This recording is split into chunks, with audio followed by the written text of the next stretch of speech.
Vou começar. Olá, teologados! Francisco daqui para mais um episódio do podcast Teologando, e hoje vamos falar com o pastor Leandro Vieira, pastor que está aqui em Portugal para lançamento de um livro seu. Junto na mesa tem o Francis Matias aqui comigo. Vamos refletir um bocadinho sobre a igreja local, como é que nós podemos pensar ou repensar o papel e a função bíblica da igreja local. Francis, muito obrigado pela tua disponibilidade em nos ajudar aqui como co-host, e pastor Leandro, muito obrigado também pela tua disponibilidade em estar conosco aqui nessa tarde. Que Deus nos abençoe e que possamos ter aqui uma conversa muito boa e muito agradável e também edificante. E eu já queria começar com uma pergunta, e aí depois pode fazer a introdução e se apresentar dentro daquilo que julgar necessário. Como é que nós podemos pensar, e aí já fica logo a minha pergunta de largada, como é que nós podemos pensar sobre a igreja local, uma comunidade local, à luz das Escrituras? Que bom, privilégio, Francisco, estar aqui. O tempo ontem, né, com a igreja local no domingo. Tivemos um tempo junto, verdade? Foi muito precioso, assim, muito encorajador, né, encontrar diferentes igrejas locais na Europa, especificamente aqui em Portugal, saudáveis em torno do Evangelho. Então, quero lhe encorajar, foi de fato um privilégio. Disse isso ontem pessoalmente. Bom demais estar com o Francis, que está me recebendo aqui, é o meu host em Portugal no podcast. O host é o Francisco, em Portugal é o Francis, né?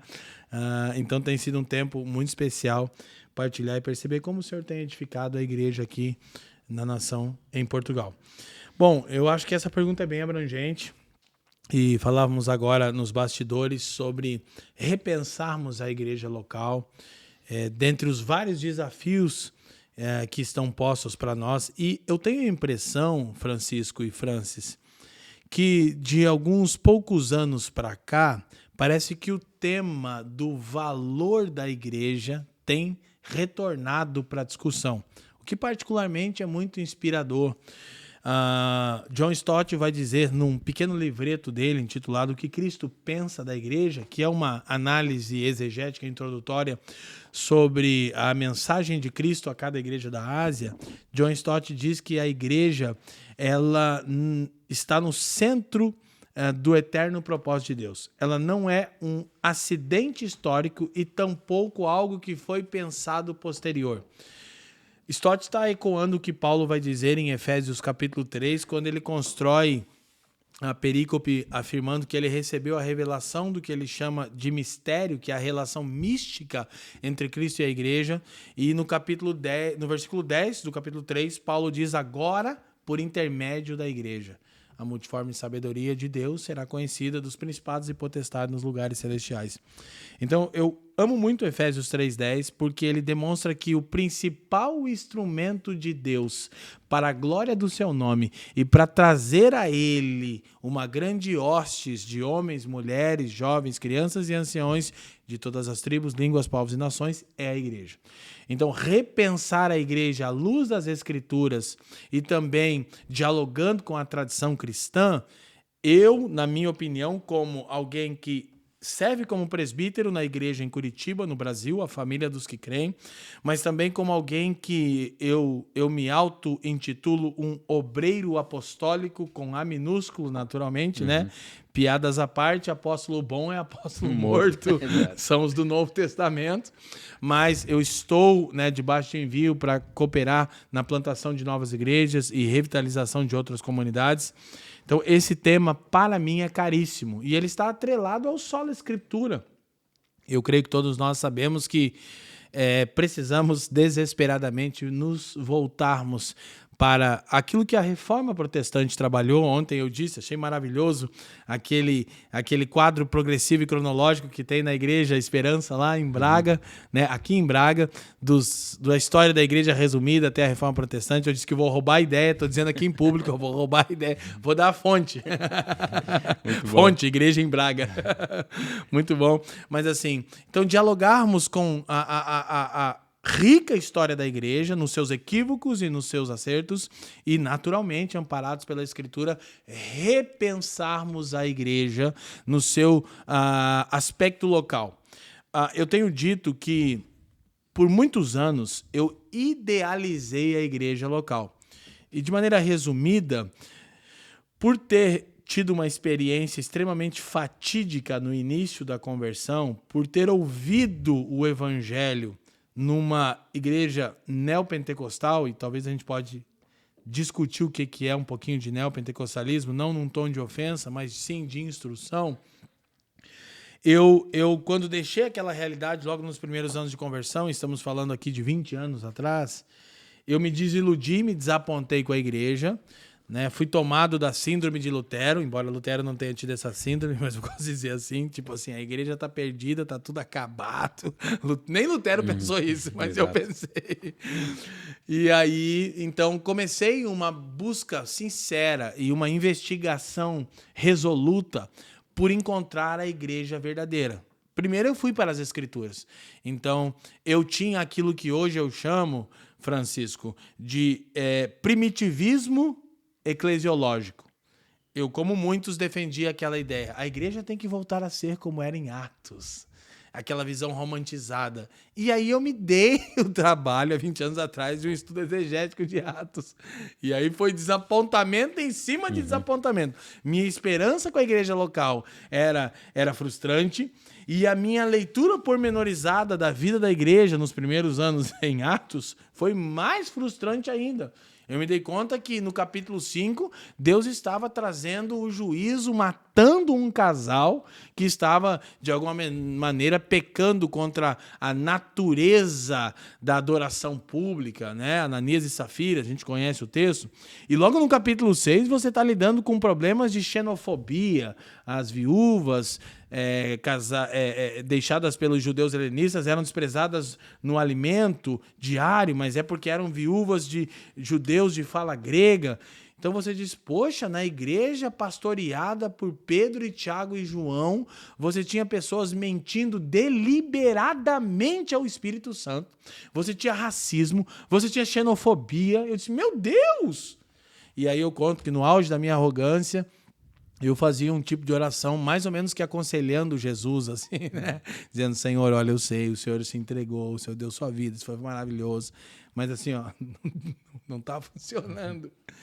E aí, claro, então depois de um tempo de muita frustração, inclusive quando eu me deparo com a descrição da igreja feita por Paulo na carta de Efésios, que a gente pode chamar, e eu gosto de chamar de o evangelho da igreja, no capítulo 5, Paulo diz que a igreja é gloriosa, sem mancha, mácula, ruga ou qualquer coisa semelhante, mas santa e irrepreensível, no verso 27. Então eu disse, pronto, achei.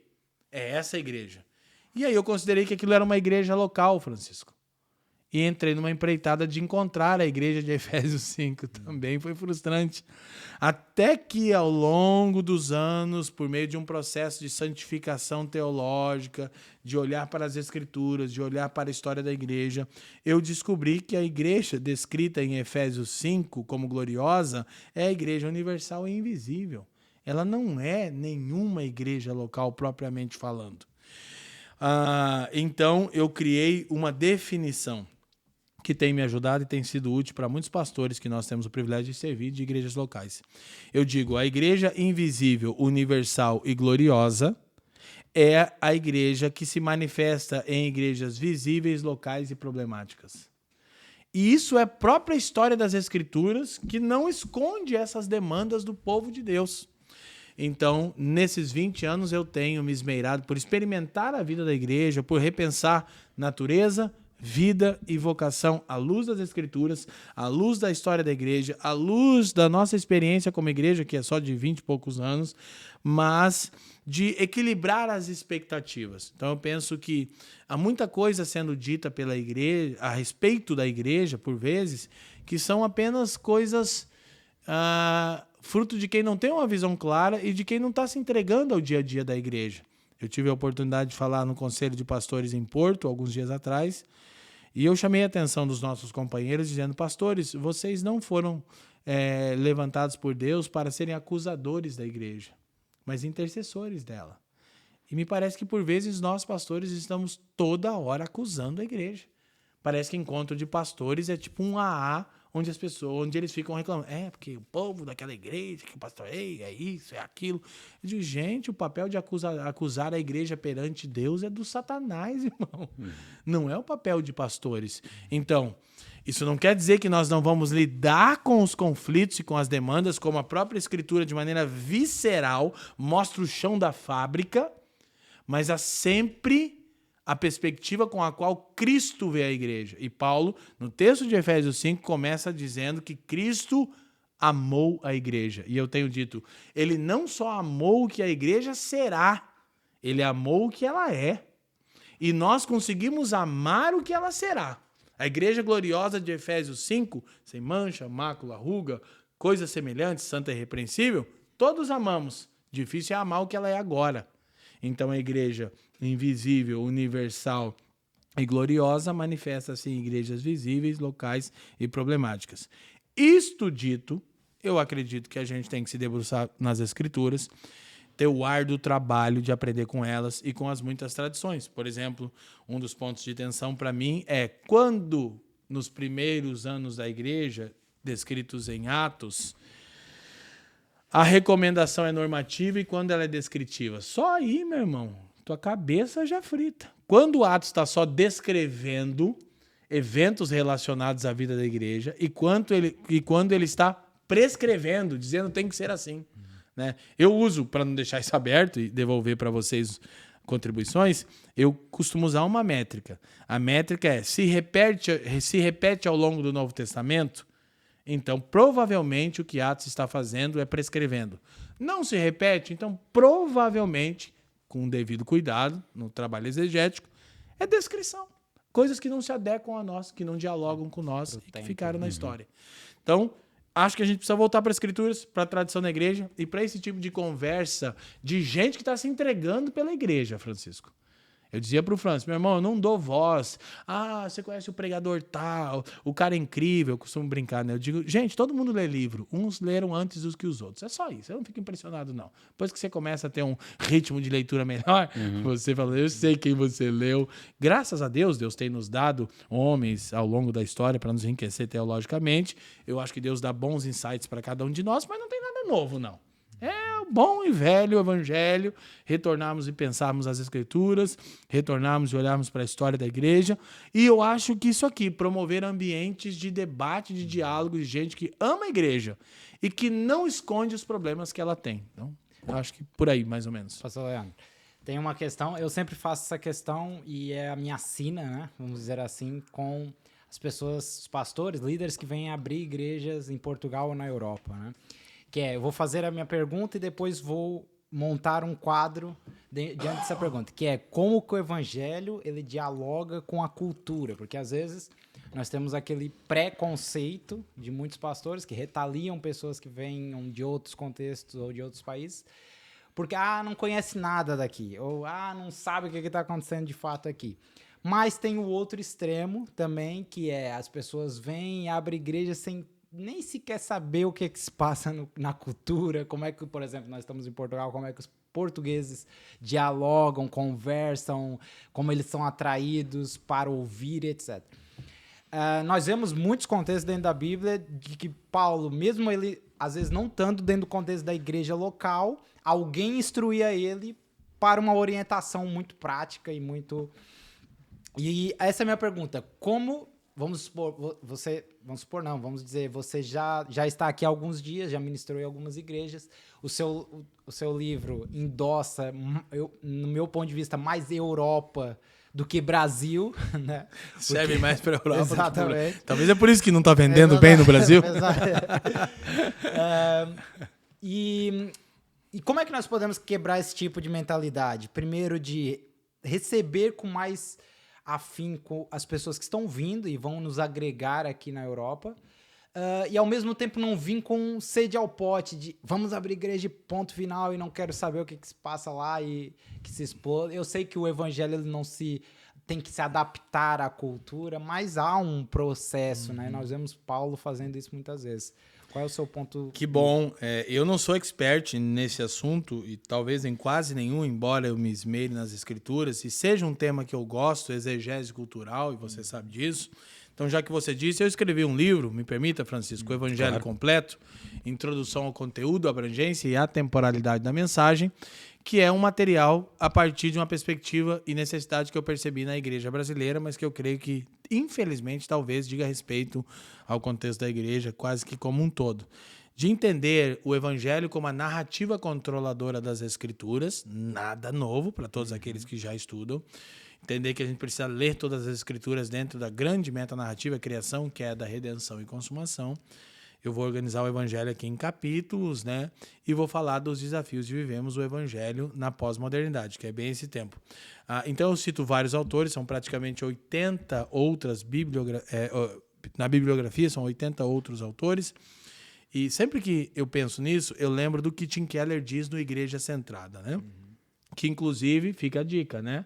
O Igreja Centrada é manual de cabeceira para qualquer pastor e plantador. Porque ainda que você discorde, vai te enriquecer a reflexão. Eu digo, Keller para mim é daquele nível que quando ele erra, né?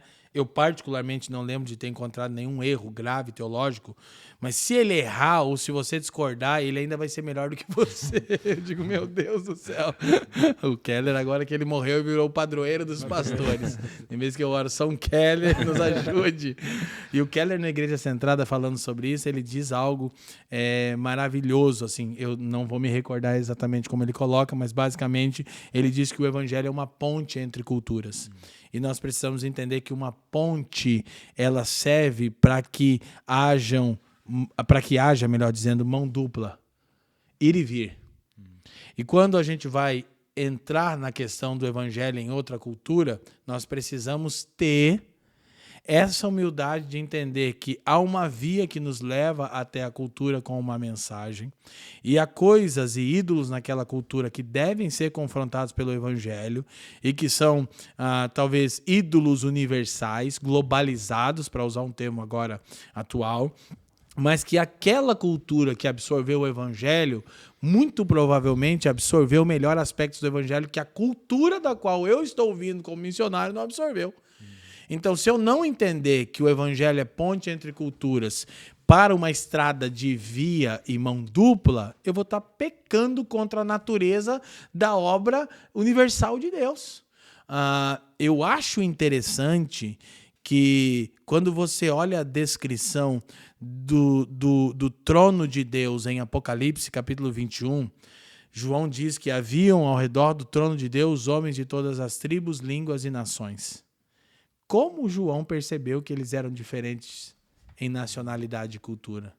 Porque provavelmente eles traziam a marca da sua cultura. E isso permanece na vida eterna.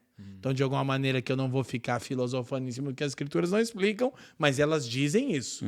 Como eu sei que eles pertencem a outras culturas. E como eu não creio no céu, né, com a roupa de batismo branca e a harpa, todo mundo uniformizado, eu não creio nesse céu, eu sou obrigado a crer que, de maneira literal, João está vendo os africanos, os ingleses, os dinamarqueses, os portugueses e os brasileiros, e grande parte ele está vendo em sotaque, em vestimenta e em comportamento. E isso permanece, porque muito provavelmente na beleza do ser de Deus, há reflexo de Deus em cada cultura. Esse é o conceito de graça comum. Então o evangelho é ponte, via de mão dupla. Vai, mas vem também.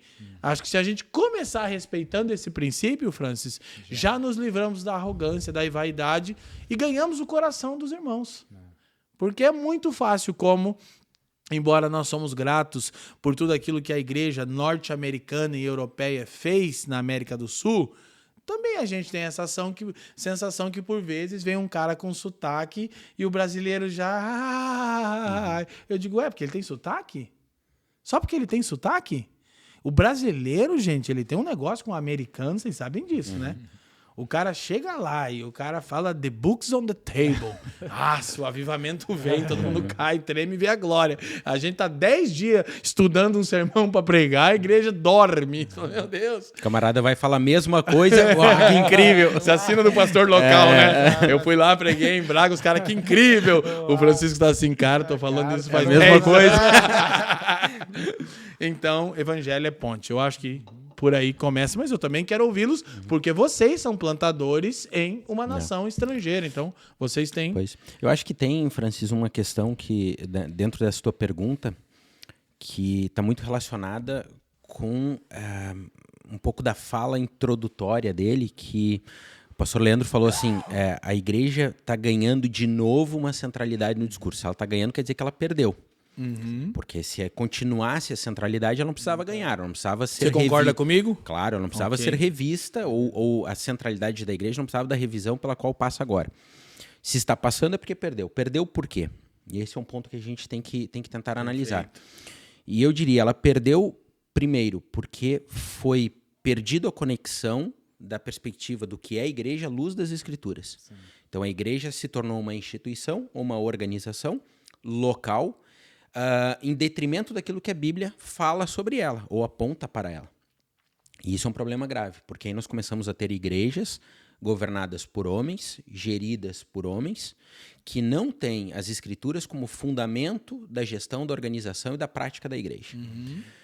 Em parte, isso se dá, claro, por toda uma diversidade e uma condição heterogênea que o evangelho alcançou de se comunicar com toda a gente, de falar com todas as línguas, e sempre que há diversidade, há dificuldade também. Em outra parte, porque algo que é fundamental na vida do cristão, que é o estudo das escrituras e o conhecimento da Bíblia, foi deixado de lado. Perfeito. E isso também é culpa da igreja, lá nos anos 60, 70, 80, inclusive um pouco do movimento que tu citaste antes, né, uma transição entre pentecostal e neopentecostal, também tem uma culpa aqui em excluir ou escantear, né, jogar para o lado aquilo que sempre foi importante na vida da igreja e da liderança da igreja, que é o estudo da Bíblia. Então, sem estudo da Bíblia, eu não consigo... e sem um estudo exegético, né? Não é um estudo devocional, é um estudo fundamentado, contextual. Isso é muito importante de ressaltar, né? Francisco. Estudo exegético e não só devocional. Devocional, exato. Então, a falta desse estudo, de alguma maneira, afeta toda a vida cristã, mas afetou, em algum momento, mais intensamente, a perspectiva do que é uma igreja local. E aí uma igreja local perdeu essa característica que tu falaste, que ela é meio que um membro da igreja universal, do corpo místico. Então, uma igreja local conta com vários membros, com diferentes dons, diferentes vocações e chamados para contribuir naquele corpo local, mas aquele corpo local, ele é um membro desse corpo místico e universal de Deus, né? Que o Espírito Santo conhece também nas igrejas locais. Então, se eu não vejo dessa maneira, o que eu faço com essa organização local, com essa igreja local? Ela é uma organização. E eu vou gerir ela criando um sistema, uma estrutura que beneficia mais ou menos, né, algumas partes e tal. Ao fazer isso, Francis, o que ocorre? O discurso cultural também ganha proeminência. Por quê? Porque, veja bem, se eu tenho... Vamos pensar numa empresa, tá? Eu tenho uma empresa e eu começo a vender no Brasil, agora eu quero vender em Portugal. O que eu tenho que fazer? Eu vou ter que fazer um estudo para analisar qual é a cor que comunica melhor lá. Qual é o símbolo que não tem reação ou oposição naquela sociedade. O que essa forma do produto significa lá. Eventualmente pode não significar nada diferente, ser exatamente igual e tudo funcionar, e eventualmente vai precisar de alterações.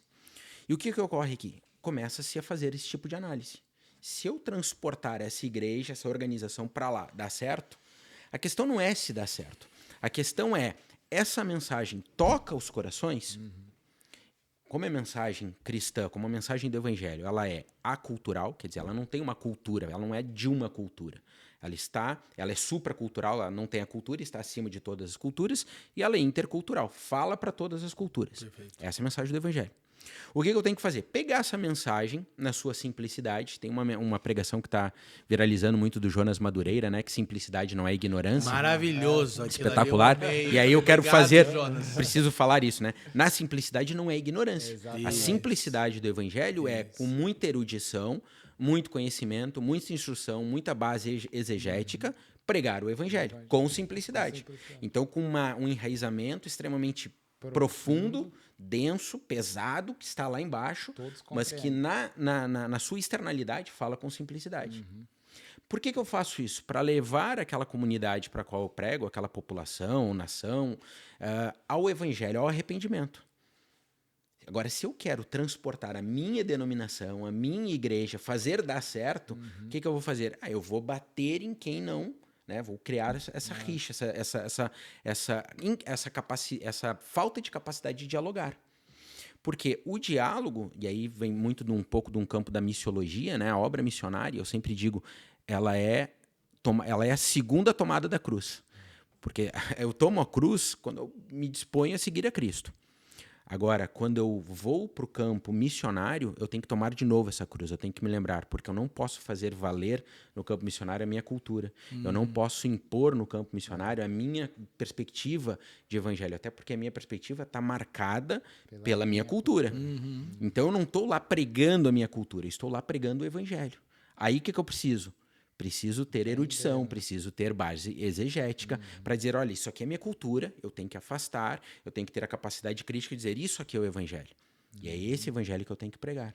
Então, tem muitas práticas da igreja que nós fazemos, por exemplo, no Brasil, que não funciona aqui. E não tem que ser feito, porque foi criado naquela cultura, para aquele povo, para aquela nação, para aqueles hábitos, aquelas características. E aí que, se nós fizermos isso, um estudo exegético, olhar para a igreja, entendermos qual é o nosso papel como membros desse corpo, eu acho que uma boa parte dessas tensões que tu mencionaste, nós sabemos que tem aqui, resolve-se. E aí o que acontece? Qual é a conclusão que nós vamos chegar? Que o que falta é instrução bíblica, conhecimento, estudo, formação, capacitação, justamente para evitar esses problemas todos. Aliás, até um ponto, né? A igreja ela nem deveria estar voltando para a centralidade do discurso. Ela nunca deveria ter saído de lá, porque o propósito é justamente esse, né? O propósito, e eu concordo com aquilo que o Leandro falou, né? A igreja não é um acidente, ela é uma determinação, uma escolha e um propósito divino e eterno desde antes da fundação do mundo. Então, a igreja está no centro dos planos de Deus desde a criação. Se ela está lá, por que ela perdeu a sua importância? Não para Deus, não no plano de Deus, não na narrativa bíblica, mas nas nossas vidas, né? E aí que eu acho que essa questão de repensar a igreja, ela é necessária, não que a igreja esteja precisando, ou Deus precisando que nós repensemos, mas para que nós possamos corrigir os nossos desvios e nos aproximarmos daquilo que Deus estabeleceu dentro do propósito, tanto da criação quanto da vinda de Cristo, Deus encarnado que sofre e que morre e que ressuscita. Nós temos que entender que a igreja tem uma centralidade nisso tudo. E nós, como igrejas, temos que trabalhar com isso. Se vocês me permitem, a sua fala me trouxe à memória uma ocorrência na história redentora de Deus para com Israel. Quando Deus resgata o povo do Egito para a vocação missional, a eleição de Israel é missional, a eleição da igreja é missional, e Deus os tira do Egito, Deus os supre de todos os recursos que haviam sido angariados por José, né, o economista de Deus. Então, Israel ficou 400 anos no Egito porque Deus levou 400 anos para enriquecer o Egito. Ficou 30 porque Moisés matou o egípcio 10 anos antes. Deu uma aumentada no tempo ali. Mas quando eles saem e Deus os chama, né, deixe o meu povo ir para que me celebre uma festa no deserto, relembrando que a missão vem antes da reunião, mas a adoração é a razão da missão.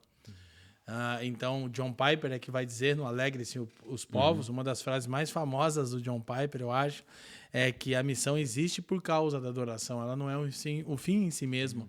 Ela só existe porque há lugares onde Deus não é adorado e reconhecido como único Senhor. Dito isso, Deus chama Israel para propósito da missão. A redenção de Israel é missional e a razão da missão é doxológica. Deixe o meu povo ir para que me celebre uma festa no deserto. Os tira, os supre de recursos, mas algo central falta ali. E eu costumo observar para a igreja brasileira, porque é o contexto onde eu tenho servido há 24 anos e 21 anos como pastor ordenado, envolvido com plantação e revitalização, que nós prosperamos em todos os sentidos. Embora todas as crises que o Brasil vive, a igreja brasileira ela prosperou nas últimas 2 ou 3 décadas de maneira assim absurda, e vocês sabem disso. Há muitos recursos financeiros na igreja evangélica brasileira, de maneira que há alguns tipos de investimento que eu fico perplexo. Uma igreja no Brasil aí acabou de comprar a Chácara da Fazenda, né? Onde tinha aquele programa da Record. Meu Deus, cara, fazer retiro de pastor na Chácara da Fazenda. Troço assim, complexo. Mas nós não temos o essencial. Então, quando o povo sai, provido de recursos, para cumprir a vocação para a qual foram redimidos, tendo como objetivo a doxologia do nome do Eterno, Deus diz a Moisés, agora você sobe no monte que eu vou te dar a lei, mas em especial eu vou te dar a planta do tabernáculo, porque os recursos são para o santuário, porque Deus deseja habitar entre o seu povo redimido. Então Moisés sobe, conhecemos a narrativa bíblica, ele passa 40 dias lá e Deus diz para ele em Êxodo 25, conforme o modelo que eu lhe mostrar no monte, assim o fará. E, gente, vamos falar bem a verdade. Quando você começa a ler aquele detalhamento lá sobre cortinas, sobre cores, sobre tecidos, sobre rituais, a gente diz assim, meu Deus, para que isso? E embora possamos achar Cristo nas entrelinhas, né? Não em cada versículo, como tem gente que... O neopentecostalismo talvez tenha nascido de um bom desejo de achar Cristo em tudo. Agora já não quer mais. Achou um Cristo genérico, né? Que faz o mesmo efeito, mas é mais barato. Então, não. Mas Moisés sobe porque Deus diz, faça conforme o modelo. E é interessante que Moisés sobe e o povo se corrompe. O povo que havia ficado 430 anos no Egito considerou que 40 dias era muito tempo. E usaram os recursos que era para o tabernáculo de Deus para um ídolo. Eu sempre afirmo que quando o nosso coração não conhece o propósito de Deus, ele fabrica seus próprios propósitos. Chama de bênção, o que Deus chama de ídolo. Então, eu sei que há muita gente fiel e eu tenho cuidado com a expressão igreja brasileira, que essa expressão talvez nem seja adequada, mas via de regra a igreja brasileira está nessa estação. Ela usou os recursos para construir um ídolo, que ela diz que é um sinal de bênção, mas Deus chama de ídolo. Por quê? Porque ela não tem a planta, ela não tem o desenho ainda. Moisés está no cume do monte, no caso, graças a Deus, né, gente? Nós já temos as escrituras, o cânon está fechado, o Espírito nos ensina, a história da igreja é um balizador, mas nós não queremos voltar para isso, porque vai dar muito trabalho. Não tem nada mais trabalhoso que revitalização de igreja. Eu tenho descoberto isso da maneira mais dolorosa, gente. Algumas igrejas diziam ontem para o Francis, cara, eu descobri que eu errei em me empenhar para apoiar a revitalização de algumas igrejas que tinham que ter morrido. Eu não deveria ter revitalizado, tinha que acabar e começar do zero, porque o problema é de fundamento. Como fazendo um salto. Paulo escreve várias cartas com duras repreensões, mas talvez o tom de voz mais alto de Paulo seja Gálatas. Porque ele já nos primeiros versículos, Paulo gasta um tempo com a apresentação, endereçamento da carta, a saudação dos irmãos, doxologia. Em Gálatas, no versículo 6, ele já dizendo, estou em choque. Por quê? Porque o problema não é um problema não é um problema de prática da igreja, no fundamento dela, é outro evangelho, é Cristo e mais alguma coisa.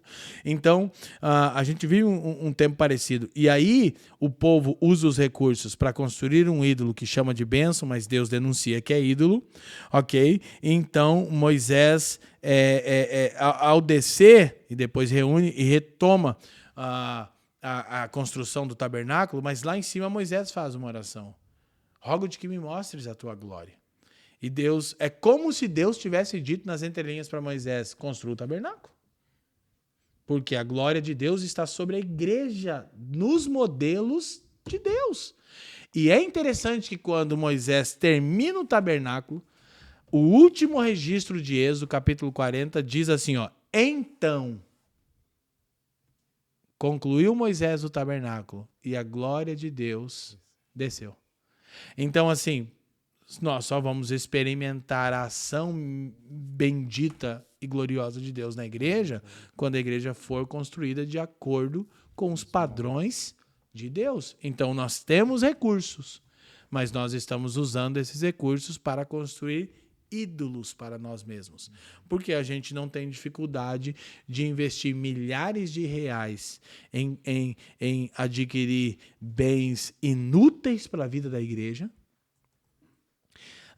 O pessoal me persegue lá no Brasil, Francisco, porque dizem que eu sou contra parede preta e painel de LED. Não, eu só acho brega mesmo. Parede preta eu só acho brega e eu gosto da simbologia, né, que tem na história da igreja. Eu acho que a pedagogia é boa. Mas o ponto principal eu disse, não, gente, Você vai investir R$400 mil num painel de LED e você não consegue apoiar a plantação de uma igreja em outro lugar? Aí alguém me disse uma vez, não, mas e se a igreja tem recursos? Ela pode fazer, se é uma igreja multimilionária. Não, porque os recursos não são para isso. Lógico que aí tem que discutir os pormenores dessa minha fala, só que eu tô focando na essência. Pô, daqui a pouco aparece um painel de LED lá na família dos que creem, vocês vão dizer que eu me desviei. Não, muito provavelmente nós não vamos comprar. Sei lá, se uma empresa nos der, talvez é útil, a gente gosta de ensinar, a gente vai utilizar. Ou, era R$400 mil, ficou por 10 mil. Até quem sabe, o meu ponto não é esse. Meu ponto é que, cara, não é porque temos dinheiro em caixa. Pra que nós temos recursos?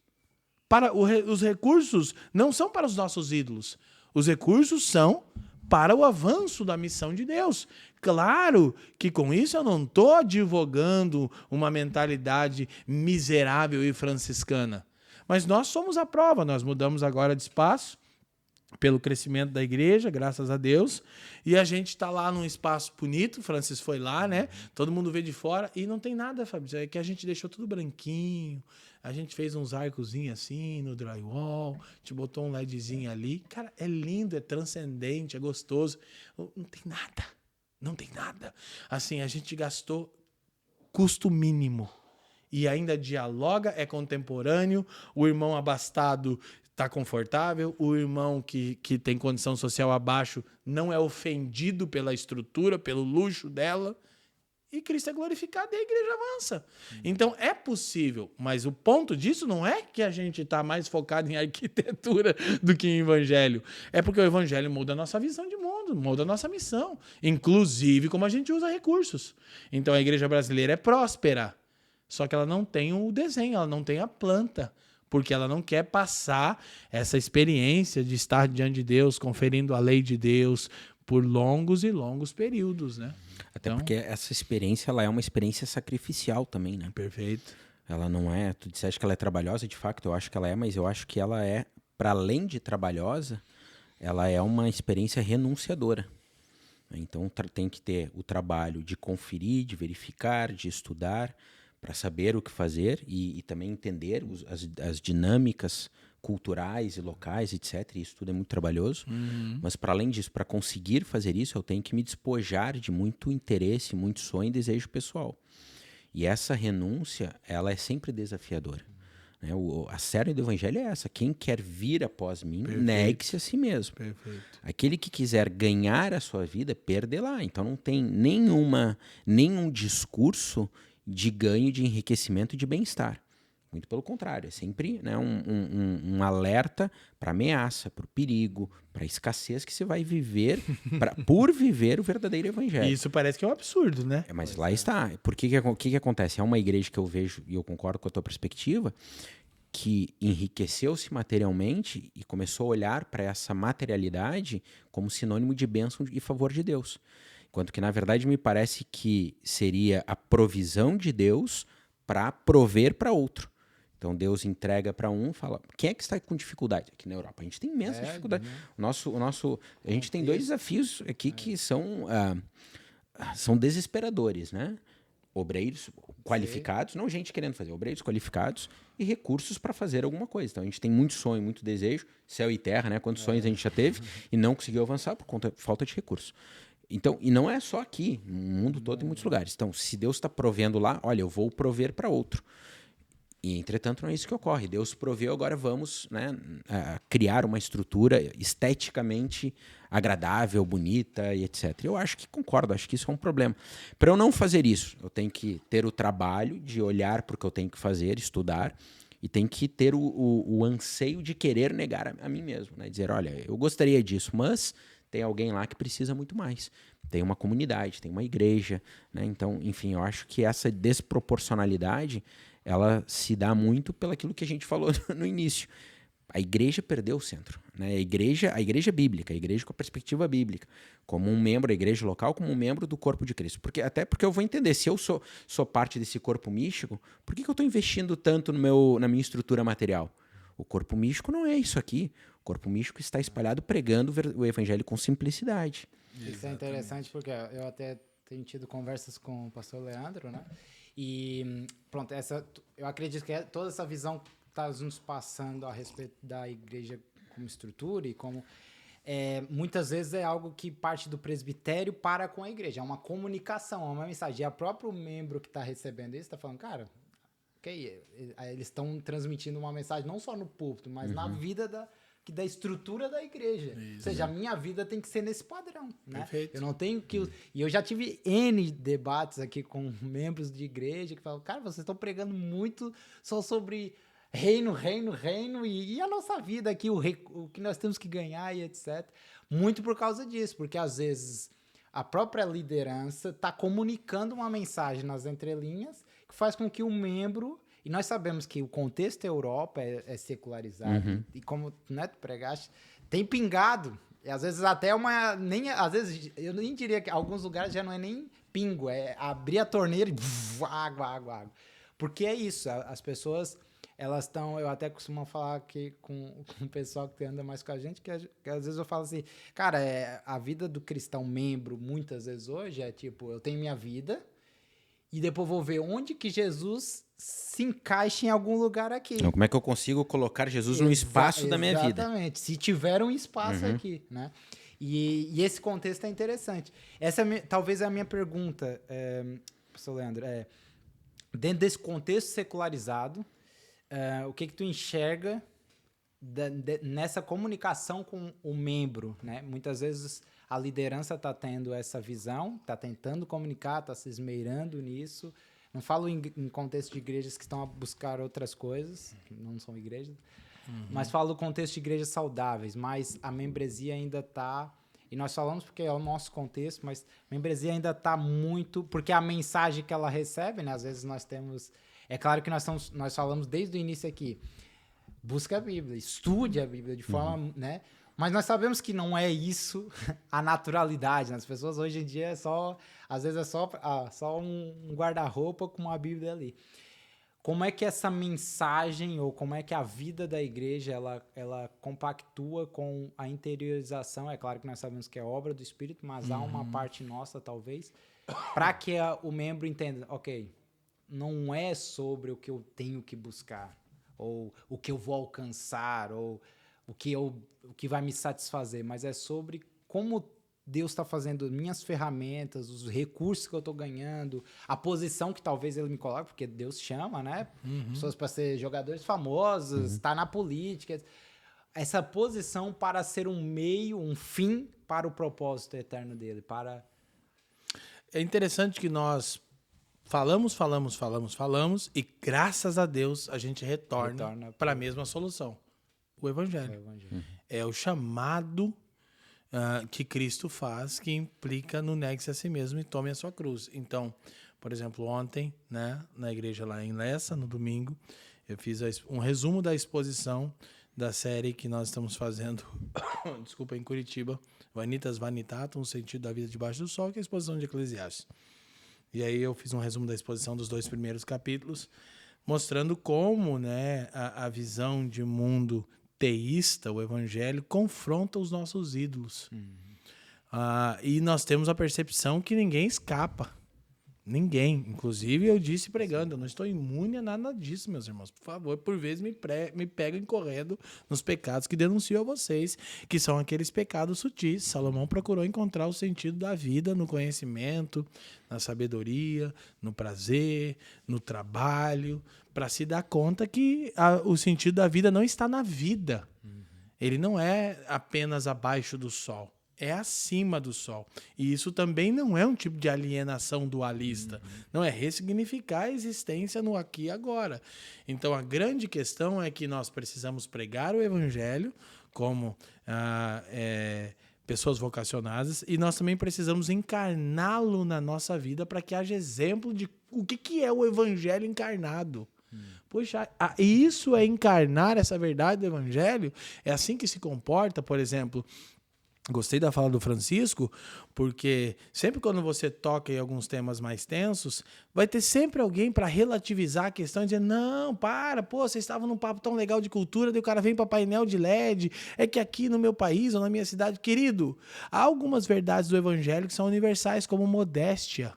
e como é que eu estou tocando o ponto que é a missão da igreja. Então isso não tem relação com onde você está. A verdade é que você quer, o que eu digo, o Cristo genérico, que é mais barato, mas supostamente faz o mesmo efeito, e a cruz ortopédica, né, que se adequa aí ao seu formato. E, na verdade, nós precisamos permitir que o evangelho confronte os nossos ídolos culturais. E eu disse, então pode haver exceções raras? Pode, mas é uma linha bem tênue de nós desfocarmos da missão da igreja. Poxa, vamos olhar para as pessoas que nos inspiram, que partiram para o Senhor sem nada. O que Calvino construiu, meu irmão? O que John Wesley, né? Para os nossos irmãos de outras vertentes ficarem felizes. Esses caras morreram pobres, praticamente. Quando que um pregador do calibre deles morreria pobre hoje, gente? O cara vai deixar mansões e milhares de dólares para os filhos e os netos. Então, poxa, a gente deixou de ser inspirado por gente piedosa que entende que o que vem às nossas mãos são recursos para a missão. A recompensa está com o nosso Cristo. Ele disse, nada disso é galardão, nada disso é prêmio, nada disso é recompensa. Venho sem demora e a recompensa está comigo. Então, eu não só uso com sabedoria os recursos de Deus para o avanço da missão, mas é porque eu quero a minha recompensa, que é muito superior a isso. Né? Estar com Cristo, e talvez hajam distinções, não vou entrar nessa discussão escatológica complexa aí, cuidando com as heresias também, em torno do tema, mas em resumo que saudades de crentes piedosos, de pastores, de missionários que vivem um estilo de vida de missão. Tudo é para a missão. Posso ter uma vida digna? Posso. Outra coisa que eu demorei para analisar em mim. Eu já tive um tanto de facilidade por entender o chamado a uma vida simples, porque eu nunca tive outro tipo de vida. E hoje eu consigo reconhecer isso. Inclusive, eu reconheci que lá no início da minha jornada no Evangelho, do ministério, eu tinha indícios franciscanos, por vezes socialistas. Nem sabia, então ninguém me condena aí de esquerdopata. Não, eu nem sabia o que era. Eu estava quase com o evangelho social, pobre no centro da existência. Eu era pobre. Então, poxa, a gente no Brasil, vocês sabem disso, aqui não difere muito, mas enfim, a gente tem um pouco mais de acesso. Muitas vezes quando a gente está falando de modéstia, de foco na missão, de uma igreja centrada na evangelização, a gente corre o risco de estar vivendo um padrão tão baixo que a gente acha que o básico é luxo. Não estou falando que você não pode ter uma moradia digna, né? Ter condição de que seus filhos desfrutem de alguma coisa nessa vida. Poxa, isso todo mundo deveria ter. Inclusive, foi ontem, né? Terminei a exposição de Eclesiastes ali 1 e 2, né? Lógico, extremamente reduzida, já são 9 sermões lá no Brasil, de 1h30 cada um. Mas Salomão, ele condena a si mesmo na busca de tentar achar sentido para a vida debaixo do sol do conhecimento, no prazer e no trabalho, e depois termina a perícope dizendo, então Deus dá ao homem que lhe teme conhecimento, sabedoria, prazer e trabalho. E termina dizendo a perícope, portanto não há nada melhor para o homem que comer e beber, regalar-se e gozar do fruto do teu trabalho. Pô, o cara não está dizendo que isso é ruim. Então o mesmo pode ser aplicado para a igreja, a gente não está dizendo que é ruim. Olha essa estrutura bela aqui, que os irmãos prepararam para nós, o Francisco, o Rafael. Isso aqui tem investimento, tem irmãos que têm uma mente do reino. Claro, isso aqui é necessário para o evangelho? Não é necessário para o evangelho. Mas viabiliza a missão do evangelho, né? Tem uma causa, como compartilhada pelo Rafa agora atrás das câmeras, que é viabilizar a mensagem, que é promover um desejo por conhecer as escrituras, ouvir pastores, plantadores, missionários de diferentes culturas. E alguém teve que pagar isso aqui para a gente que tiver, para que fosse possível. Então, é uma linha tênue, eu reconheço, mas precisa sempre estar conferindo o nosso coração para com as escrituras e não relativizá-las. Esse, para mim, é um dos pontos nessa pauta que a gente acabou entrando aí, de o foco da igreja é a missão. Missão antes de reunião, e a missão existe para a doxologia, para a adoração. Acho que dá para tentar amarrar alguma coisa. Acho que tem um ponto aí, Leandro, que a gente consegue refletir e está diretamente relacionado também com uma leitura exegética, né? Que é entender quando no Novo Testamento nós temos um texto normativo que nos convoca a abandonar a vida terrena, O que esse texto está nos dizendo? Basicamente, vou simplificar, até porque o nosso discurso não está muito orientado para isso e ia tomar muito tempo. Mas nós temos dois chamados, né? Um deles é abandonar os nossos anseios, desejos naturais, e o outro é abandonar o sistema mundano. Então, a tradução do grego acaba sendo as duas, isso, né? as duas coisas. Né? Mas quando a gente vai fazer essa, Ion, né? mas quando a gente vai fazer essa análise mais exegética, e pronto, até daria um outro programa só sobre que isso. Legal, é outro seria tema muito bom, muito bom. Né? Mas resumidamente, o que de qualquer maneira nós temos que fazer? Abandonar ou negar a nós mesmos e também negar o sistema do mundo que nos cerca. Por quê? Porque esse sistema cria em nós uma cosmovisão. Inclusive, parte da tua pregação ontem, né? Perfeito. Então, essa cosmovisão não pode ser ela o filtro na frente do evangelho. Porque, basicamente, nós acabamos, como cristãos, tendo dois filtros, né? Então, eu olho a vida pelo evangelho e identifico o que é pecado, etc. Mas, na frente do evangelho, eu coloco uma outra lente. Então, eu tenho como que uma lente verde e eu coloco uma vermelha por cima, né? E aí eu acabo vendo esse evangelho com a outra lente. Então não é bem verde, agora ele fica um verde avermelhado, porque tem uma outra. Só que essa outra lente é a cosmovisão do mundo, do sistema do mundo. E eu acabo querendo e gostando demasiado, até porque, obviamente, tudo isso é muito prazeroso, as coisas deste mundo. Aí o que acontece? Pergunta para um camarada como tu falaste. Ah, tu és um jogador de futebol. Sim, eu sou um jogador cristão. Ah, tu és um político. Ah, eu sou um político cristão. Eu sou um professor cristão.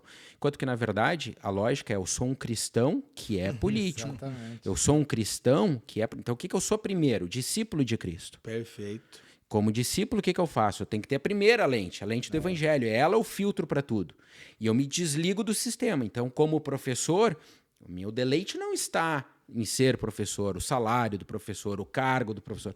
O meu deleite está em ser cristão. E com provocação de cristão, discípulo de Cristo, na docência, ou no desporto, ou na política, ou seja, onde for. E eu acho que isso nos ajuda, né, a perceber um pouquinho e também a completar essa questão que o pastor Leandro falou. É necessário aqui colocar a palavra de Deus em primeiro lugar. A gente fala, mas ela é. Não, ela não é. A verdade é que na prática ela não é. A gente até pode ter o desejo, mas ela não é. E se nós fizermos esse exercício, esse sacrifício de ler as Escrituras, estudar as Escrituras, exegeticamente e devocionalmente, e falarmos, olha, hoje eu vou me esforçar o máximo que eu puder para aplicar isso aqui. Eu começo a fazer esse exercício e isso começa, então, a fazer parte da minha vida e começa a ser natural. Não é da noite para o dia, é desafiador, é difícil, mas precisa ser feito. Aí começa a ser ela a balizadora de tudo que eu vou fazer. E eu consigo, eu acho, tenho certeza, a gente consegue, então, repensar a igreja e olhar para a igreja à luz das Escrituras. Por quê? Porque primeiro eu olhei para a minha vida à luz das Escrituras. Perfeito. E eu condicionei a minha vida a viver o Evangelho. Perfeito. E ao ser um membro da igreja local, eu vou contribuir. Daí, Francis, eu acho que aquela questão que tu falaste também, a liderança fala, o membro reage. Pronto, mas é que é um corpo. Meu braço não pode querer pegar aquilo lá entendeu? Se eu tô aqui no microfone, ele tem que ficar aqui onde eu estou, né? Então tem que haver aqui uma combinação de desejo, interesse no meu corpo, no meu organismo, para que tudo me posicione aqui e eu possa me comunicar nesse momento. Se Paulo faz essas analogias, né, da igreja como edifício, como corpo, quer dizer, ele está falando que tudo tem que andar junto. E aí é a responsabilidade do cristão de ter uma vida com Deus. Né? Ele não é a liderança ou a igreja ter uma vida com Deus, mas é ele ter uma vida com Deus. Até para não gerar aquilo que o Leandro comentou no início, né? Aquela imagem, aquela perspectiva de uma igreja perfeita, e aí me decepciono com tudo, porque na verdade quem é imperfeito sou eu. A minha frustração não é tanto com a igreja, a minha frustração é comigo mesmo.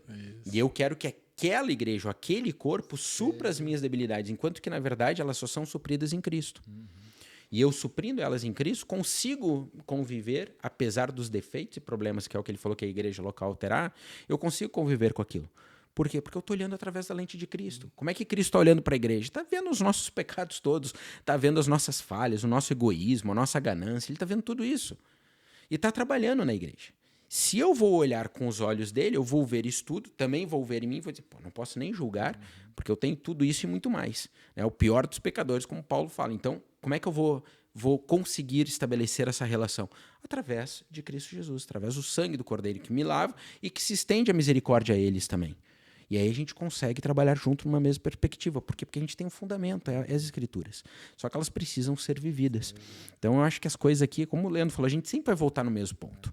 E isso é interessante, né? Graças a Deus. Ainda né? bem, Porque ainda bem. Isso é a lente, isso é a Claro, visão. claro, ainda bem. Eu volto para ler aquilo, né? Mas por que isso é interessante? Isso é interessante porque, ao voltar para o mesmo ponto, nós só temos um ponto. E daí está, nós não É o podemos... tal do sola, né? Não seria isso? Exatamente. Então, veja bem, por que nós só temos um Cristo? Sola, por que é só Cristo? E é somente Ele. Por que é escrito? É só ela, não é o apócrifo, não é o livro do... É ela, as escrituras sagradas. Entendeu? Então... O evangelho já estava completo antes do meu livro, irmãos. Exatamente. Então, veja bem... Só vim relembrar isso. Esses pontos todos é que precisam fazer parte da igreja, Francis. E aí eu diria assim, o problema não é tanto o ambiente, mas é o indivíduo que interage com esse ambiente. É o modo como ele enxerga, a cosmovisão que ele constrói, enfim, esse cenário todo. E eu queria fazer uma última colocação, e até, porque já está também perto do nosso encerramento, Francis, também, se tu quiseres até contribuir com alguma questão em relação a isso, mas um dos pontos que o pastor Leandro até comentou aqui, a gente estava conversando um pouquinho antes, é a própria importância da liderança ser um exemplo também, ou ter uma base, um conhecimento sólido, porque isso faz dela um exemplo para a igreja. E eu vejo, assim, eu acho que isso também é uma coisa que tem se deteriorado um pouco, e tenho certeza que vocês concordam comigo, né? O líder da igreja, ele é simplesmente um membro da igreja, né? Ele não é ninguém especial ou mais ungido, seja o que for. Alguém que tem responsabilidades diferentes na membresia da igreja, como parte daquele corpo de Cristo. Isso é bem batista. É verdade. Mas eu sou mais episcopal. Não, okay. Não, eu sou mais batista também. Assim, mas eu vejo dentro dessa perspectiva, porque, veja bem, os próprios apóstolos se apresentavam como servos. Pedro apóstolo escreve no capítulo 5 da primeira carta, ele diz, eu, presbítero, entre vocês. Entre vocês, ou como vocês. O cara nem se coloca como apóstolo, mano. Exato. Na igreja local ele é presbítero, e presbítero é também ovelha de Cristo, né? Discípulo mesmo da igreja. Agora, o que eu vejo é assim, o povo, e aí está, é um corpo, né? A gente não tem 2 braços, tem 10 dedos, mas não tem 10 cabeças, né? Então, tem uma estrutura, obviamente, também de autoridade, de organização, de hierarquia que Deus estabelece para o bom funcionamento do corpo. E como eu disse antes, né, todos têm que ter a responsabilidade de estudar e de buscar esse conhecimento bíblico, mas o que eu vejo é que aqueles a quem Deus chama para ocupar esses cargos de organização, de gestão, de liderança da igreja, de ensino da igreja, obviamente tem uma responsabilidade maior. Ele não é melhor, mas ele tem essa responsabilidade. Eu até digo, Deus não chama aquele que é mais inteligente, mas ele chama aquele que precisa se esforçar para buscar o conhecimento. Dito isso, eu acho que a gente está perdendo um pouco também essa... Assim, e a minha questão a gente está perdendo isso, né, e colocando lideranças de igreja num patamar diferente, porque a gente perdeu o conceito da igreja. E eu não sei se tu concordas que uma coisa está conectada na outra ou são elementos diferentes? Não teriam como ser, né, Francisco? Sua fala me recorda o texto de Mateus capítulo 20, ali no verso 25 em diante, quando existe aquela discussão sobre quem seria o maior entre eles, né? E Cristo vai usar ali um trocadilho de palavras muito interessante. Ele diz, olha, vocês sabem que os governantes dos gentios, os dominos e os grandes ou príncipes exercem autoridade. Contudo, entre vocês não será assim. É a cultura do reino, é o tal do reino upside down, né? De ponta cabeça, né? Então, assim, e Jesus usa a palavra, né? Kataxousia, que é autoridade acima. Entre vocês não funciona assim. E quando Pedro vai falar no texto que eu mencionei em 1 Pedro 5, eu acho que ali em Mateus 20 a discussão foi levantada por Pedro. O texto não diz, mas o Pedro, né? Pedro conseguiu ser repreendido pelo Deus triuno, né? Porque em Mateus 17, na transfiguração, o pai mandou ele calar a boca, né? Aí, se o meu filho, ele ouvir. Próximo à crucificação, o filho diz, para trás de mim, Satanás. E na casa de Cornélio, ele ainda falava, o Espírito Santo caiu. Eu digo, pelo amor de Deus, sai da frente, Pedro. Um cara tem a capacidade de ser repreendido pela trindade econômica na sua atuação redentora. Então, eu acho que foi ele. Se não foi ele, ele era um dos que levantou a pauta de quem será o maior entre nós, né? O pescador dos pescadores. E na sua carta, ele vai usar o trocadilho no grego parecido com o que Jesus disse. Ele aprendeu. Ele diz, eu Pedro, né, presbítero com vocês, apacentai o rebanho de Deus que está entre vós, por isso que você colocou com e depois entre, eu gosto da trocadilho, que o presbítero está entre a igreja, não está sobre ela, nunca, não está acima, ele está entre. Aí ele diz, não como dominadores do rebanho. Ele usa a mesma palavra que Jesus tinha dito, catexousia, não é de cima para baixo, mas como exemplos do rebanho. E aí, lógico, nós abrimos mão das exigências para o serviço, que é maravilhoso. Eu tendo a achar que a vocação ela é bendita. Paulo vai dizer sobre excelente coisa almeja, excelente obra almeja, no sentido de um privilégio de gastar a sua vida para ensinar o rebanho e a herança de Deus. Mas o ponto é que, cara, dentro disso, Francisco, para encerrar minha fala, eu penso que a gente vive um problema de natureza filosófica, que é um dilema. O problema da Igreja Católica Romana é ter um Papa, que com a tradição, né, pede igualdade com as Escrituras. O problema da Igreja Protestante é não ter um Papa. Porque a gente não tem ninguém que bata o martelo e diga que tem que ser. Temos as Escrituras, mas na prática não funciona assim. Que a Bíblia não está estrangulando ninguém. Bom seria se tivesse braços saindo da Bíblia, né? Não, então assim, cada um faz a sua interpretação deliberada das Escrituras, fora de regras corretas de interpretação e da narrativa toda, lógico, da Bíblia, mas da tradição da igreja. Poxa, como que lidaram com isso ao longo da história? E a gente ainda pode discutir nuances de diferentes aplicações para a vida prática da igreja. A ortodoxia tem uma ortopraxia e a ortopraxia permite um pouco de trânsito, mas há coisas que não. Por exemplo, a liderança neotestamentária é plural. Eu fico batendo nisso, Francisco. E a galera diz, não, é modelo. Não é modelo. Me mostra no Novo Testamento outro modelo. E lógico, eu sei que eu sou um nada. Ao longo da tradição da igreja e tal. Nem teologia formal eu tenho, infelizmente, por todo o meu histórico. Tenho a 7ª série. Só que assim, cara, as escrituras são muito claras. O governo da igreja é plural. Pastor no singular aparece apenas para o Cristo. Só que a gente quer adaptar, porque eu não quero ninguém opinando, né? Porque eu não quero ninguém pisando no meu calo. Eu digo, poxa, quantas vezes a gente na experiência do presbitério plural em Curitiba, poxa, é frustrante, porque eu venho com a grande revelação para a reunião. Agora esses caras vão ver quem eu sou, cara. Sou o pai dos apóstolos. E os caras falam, não. Eu digo, meu Deus, cara, quem são vocês? Eu tenho viajado. Jogaram aonde? Pastorearam quem? Mas isso nos humilha. Isso nos quebranta. Então, a liderança plural é o jeito de Deus manter a ordem, né? Porque, poxa, nós temos 9 pastores ordenados hoje na família dos que creem, 3 que compõem o presbitério e 6 a diaconia. Pô, 9 caras enlouquecerem é muita coisa. Daí nem é igreja, mas é quadrilha, foge mesmo. Né? Não ter um cara tendo luz do Espírito para nos chamar da loucura. É bem difícil isso acontecer. Pode acontecer, porque a depravação total está aí, Brasil. Sim. Mas é muito mais seguro.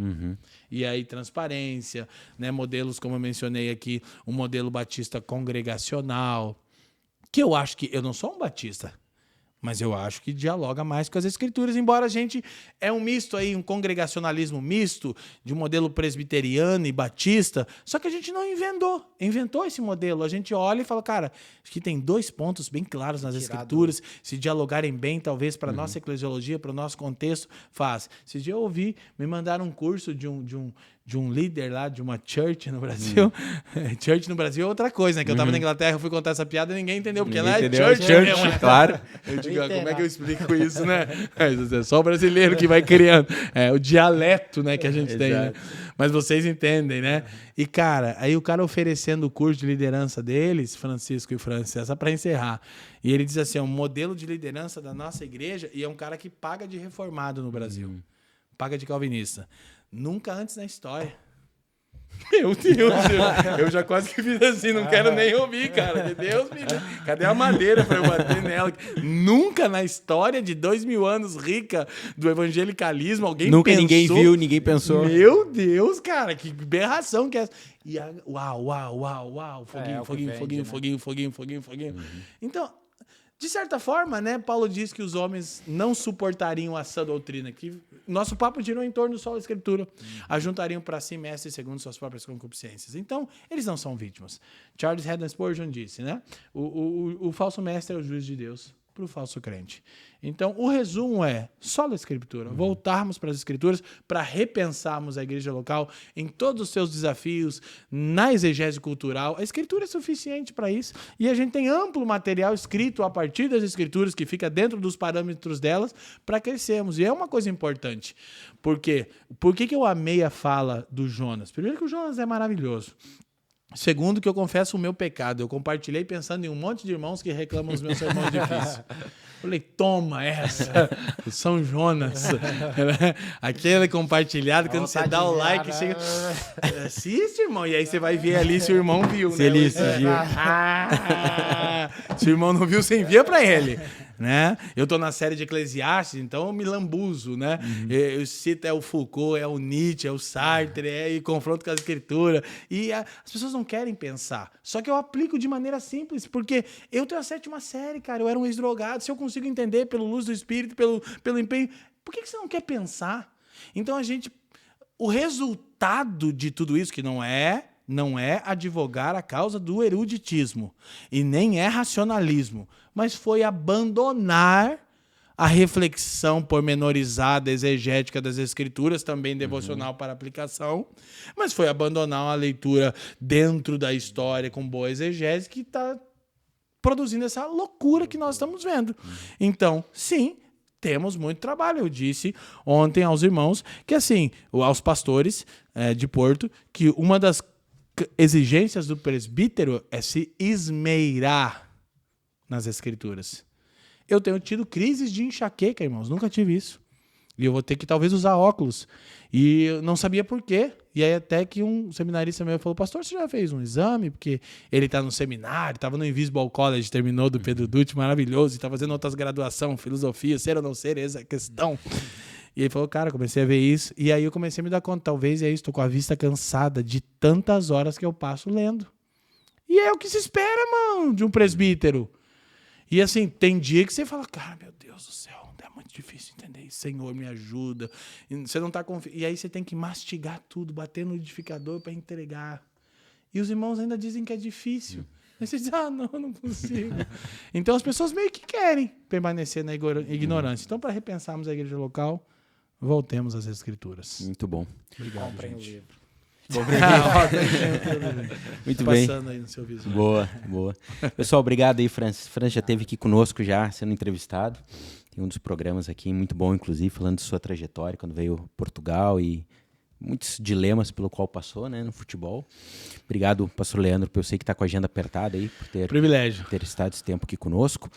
Pessoal, então, para vocês que estiveram conosco e aqueles que vão assistir depois, eu acho que o lema desse programa é estude as Escrituras e faça uma leitura exegética do texto bíblico, que é fundamental. Amém. E muito relevante para a tua vida com Deus, para a tua caminhada cristã, e a fim de que tu testemunhe o verdadeiro evangelho através do teu viver. Que Deus abençoe. Até o próximo episódio.